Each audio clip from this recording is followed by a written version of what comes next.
Hello everyone, Teacher Jotar here, and welcome back to another Jotarific episode of our virtual class in mathematics. And today we will be talking about the different properties of operation on the set of integers. In the context of mathematics, a property is defined as a math rule that is always true. So what are the different properties of operation on the set of integers na pag-uusapan natin ngayon? These properties are as follows.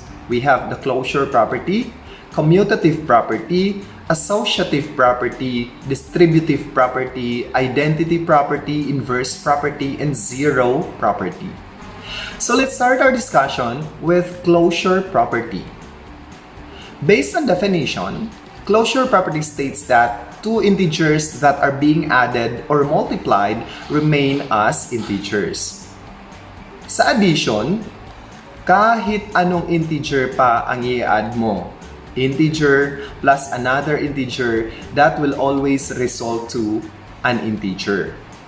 Ganon din sa multiplication.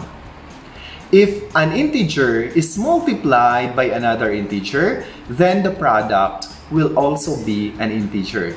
So meaning to say, sa addition and sa multiplication, hindi lalabas sa set of integers ang magiging sum or product ng mga integers na pinang-a-add or pinang-multiply mo. Tignan natin ang examples na ito.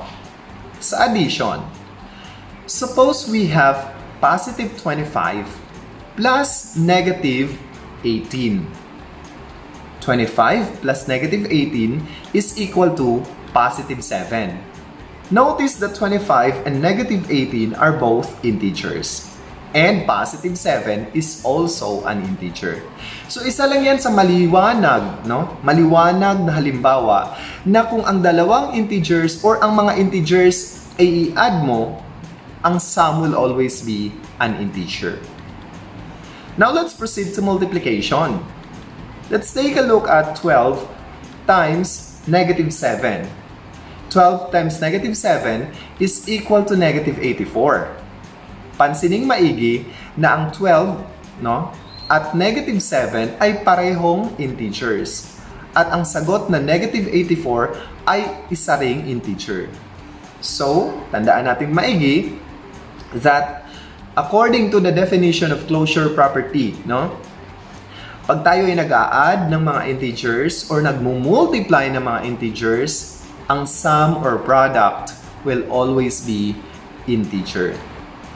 The next property is commutative property. Ano bang ibig sabihin ng commutative property?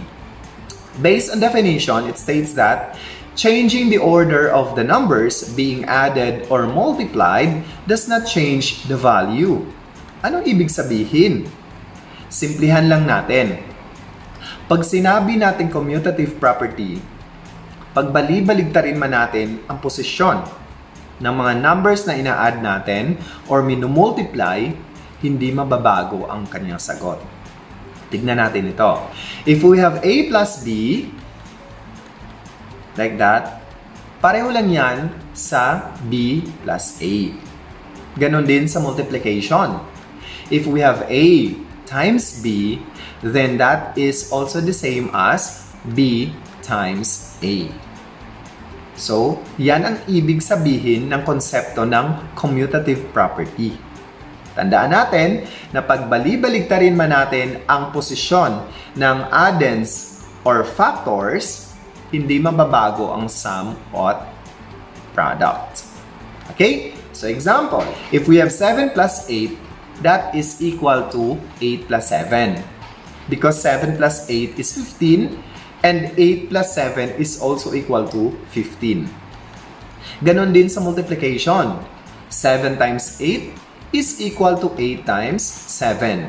Because 7 times 8 is 56 and 8 times 7 is also 56. Moving on to the next property. That is associative property.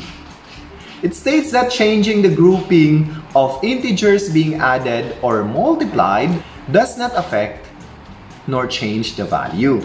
Anong ibig sabihin?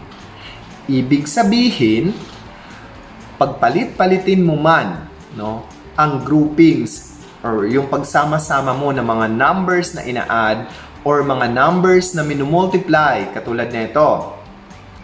Group natin ang B at C at inad natin kay A. Diba? Pareho lang yung kalalabasan niyan kung ang i-group natin ay ang A at B at saka natin i-add kay C. Sa multiplication, ganun din. If we have integers A, B, and C, if we are going to group B and C, multiply it by A, no? That's still the same with A times B na group natin times C. So, malinaw, no? Malinaw. Ayon sa definition ng associative property, pag palit-palitin mo man ang groupings ng mga numbers na ina-add mo at mga numbers na minumultiply mo, hindi maapektuhan ng sum or product. Walang mababago sa sagot. Okay? So, ilagay natin sa konteksto ng mathematics sa mga numbers, no?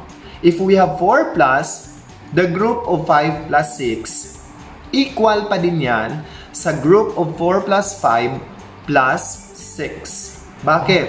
Kasi ang 5 plus 6 dito sa kaliwa ay equal kay 11. So, ibig sabihin, magkaroon tayo ng 4 plus 11. And sa kanan naman, ang 4 plus 5 ay equals kay 9 plus 6. So, magkakaroon tayo ng 9 plus 6. 4 plus 11 is 15. And alam din natin na ang 9 plus 6 ay 15. So, C, walang nabago sa sagot. Next, sa multiplication, ganun din. If we have 4 times the group of 5 times 6 is the same as group natin si 4 times 5 bago natin multiply kay 6. Because we have 5 times 6 which is equal to 30 times 4 is the same as 4 times 5 na equal kay 20 times 6. Paano? 4 times 30 is 120. And 20 times 6 is also equal to 120. Yan ang konseptong tinutukoy ng associative property. Let's move on to the next property of operation, and that is distributive property. Ano bang ibig sabihin ng distributive property? Siguro may idea na tayo kung anong ibig sabihin kasi nga kung marinig natin yung salitang distributive, ibig sabihin distribute, ipapamahagi natin, no? Distributive property states that when two numbers are added or subtracted and being multiplied by a factor, then the products are then added or subtracted. Ano bang ibig sabihin? Linawin natin to. Okay? Let's put it this way. Let's have distributive property of multiplication over addition. If we have A times the quantity of B plus C, equal daw siya, no, kay A times B plus A times C. Kasi, ang ginawa natin ay i-distribute natin ang A sa bawat aden sa loob ng grouping symbol. Yun ay yung B at C. So, mayroon tayong A times B plus A times C. Ganon din yung gagawin natin sa subtraction. Okay? Kung meron tayong A times the quantity of B minus C, then magkakaroon tayo ng A times B minus A times C. Anong ibig sabihin? Ibig sabihin, imumultiply natin ang A, no, sa bawat number sa loob ng grouping symbol, and that's B minus C. Tama? So, magkaroon tayo ng A times B minus A times C. So, ilagay natin yung example natin sa numero. Okay, sa addition, if we have, let's say for example, 4 times the quantity of 5 plus 6, no? So, equal siya kay 4 times 5 plus 4 times 6. Okay, so simplifying dito sa kaliwang side ng equation natin, magkakaroon tayo ng 4 times 11. Sa kanan naman, magkakaroon tayo ng 4 times 5 which is 20 plus 4 times 6 which is 24. So magkaroon tayo ng 24 or 20 plus 24. So simplifying, on the left-hand side of the equation, we have 4 times 11 which is equal to 44. And on the right-hand side, we have 20 plus 24, which is equal to 44. Alright? So, moving on sa ating kasunod na example. Sa subtraction naman tayo. If we have 4 times the quantity of 5 minus 6, then we can have 4 times 5 minus 4 times 6. Huwag natin kalimutan na lagi natin i-distribute ang factor sa labas ng grouping symbol.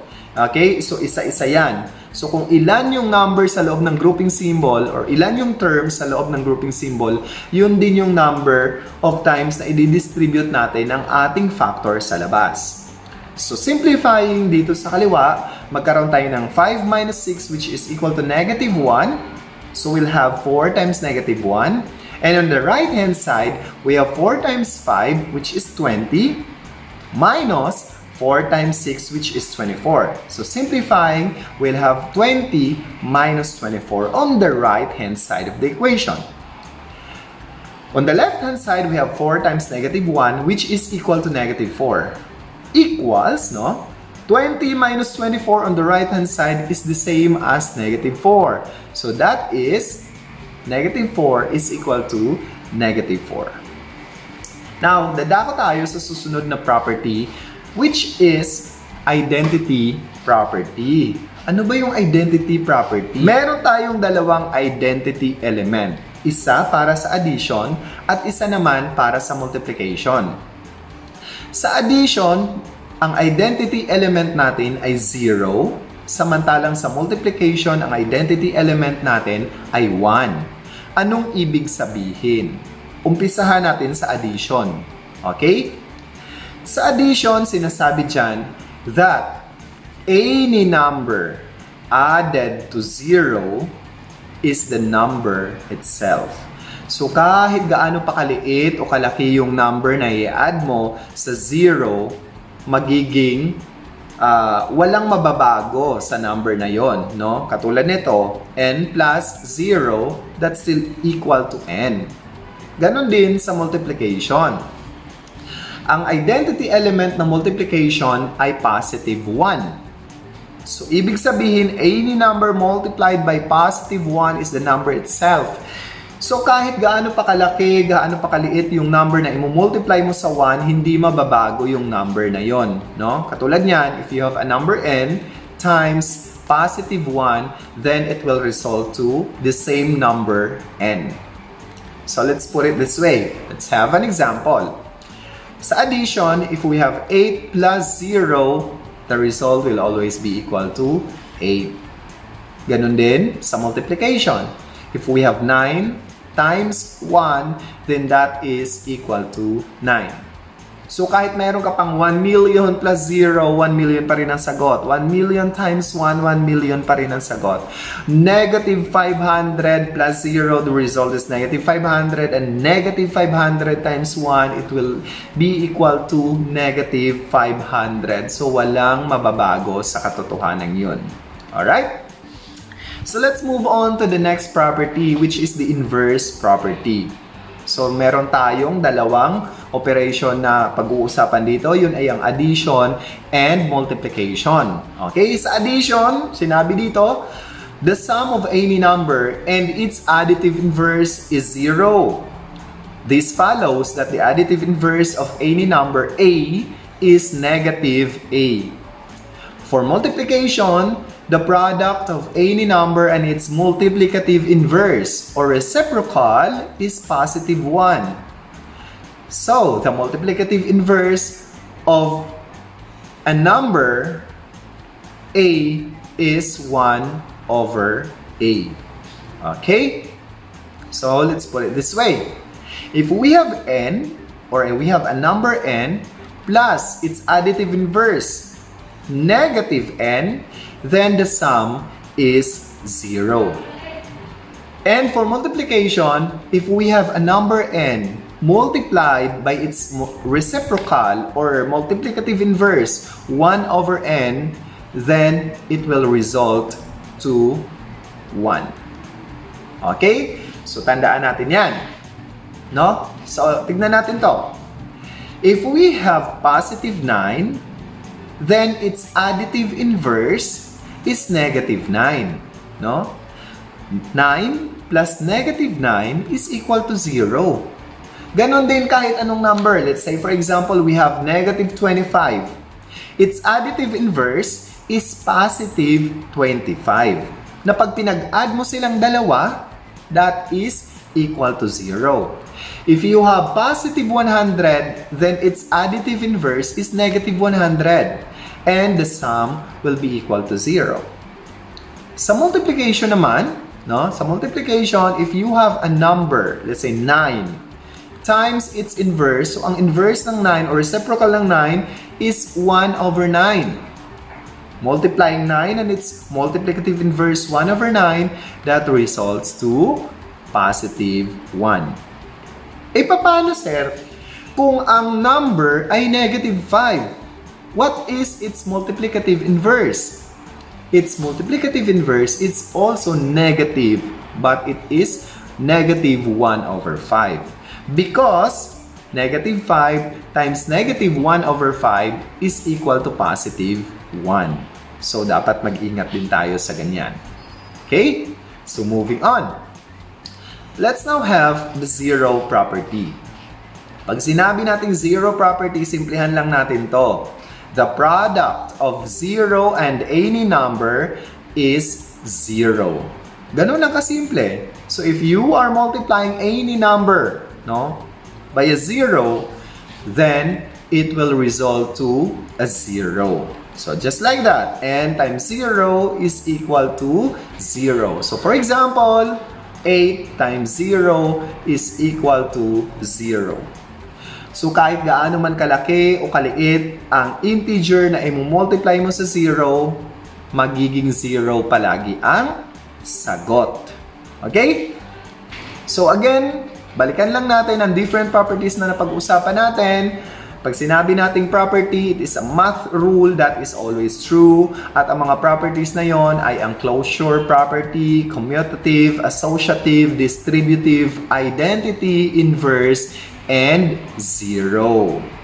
So, I hope na meron tayong natutunan ngayong araw na to, and I hope na malinaw na sa inyo ang different properties of operation on the set of integers. So with that, I'd like to say thank you, and I hope to see you again sa mga susunod pa na mga videos ko. And once again, this is your Joe Terrific Teacher, Teacher Joe Ter, saying goodbye, stay safe, and mabuhay!